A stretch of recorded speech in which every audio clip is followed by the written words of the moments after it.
नागपूरसह संपूर्ण विदर्भात हीट वेव्हचा प्रकोप पाहायला मिळतो आहे। तापमानात मोठ्या प्रमाणात वाढ झालेली आहे आणि गेल्या 4 दिवसात नागपूरचा जर विचार केला तर नागपूरचा पारा सतत 44 अंश सेल्सिअसच्या वर असल्याचं चित्र पाहायला मिळते आहे। वातावरणामध्ये कोरडेपणा निर्माण झालेला आहे, त्यामुळे उन्हाचे चटके जे आहेत ते मोठ्या प्रमाणात नागरिकांना सहन करावे लागत आहे। 26 ते 29 दरम्यान काहीसं ढगाळ वातावरण राहण्याचा अंदाज हवामान विभागाने वर्तविलेला आहे।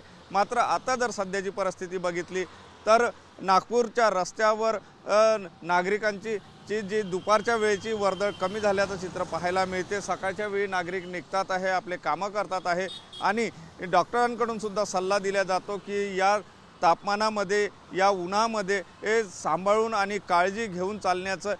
ठिकठिकाणी जर आपण बघितलं तर अशा प्रकारे थंड शीतपेयाचे दुकानं जी आहेत ती शहराच्या वेगवेगळ्या भागामध्ये लागल्याचं चित्र पाहायला मिळते। कुठेतरी शरीराला दिलासा देण्याचा प्रयत्न जो आहे तो नागपूरकर करताना दिसते आहे। मात्र गेल्या 4 दिवसापासून 44 अंश सेल्सिअसच्या वर तापमान असल्याने नागपूरकरांना उन्हाच्या चांगल्या झळा सोसाव्या लागून राहिलेल्या आहे। कॅमेरामन सचिन सयामसह सुनील ढगे, TV9 मराठी, नागपूर।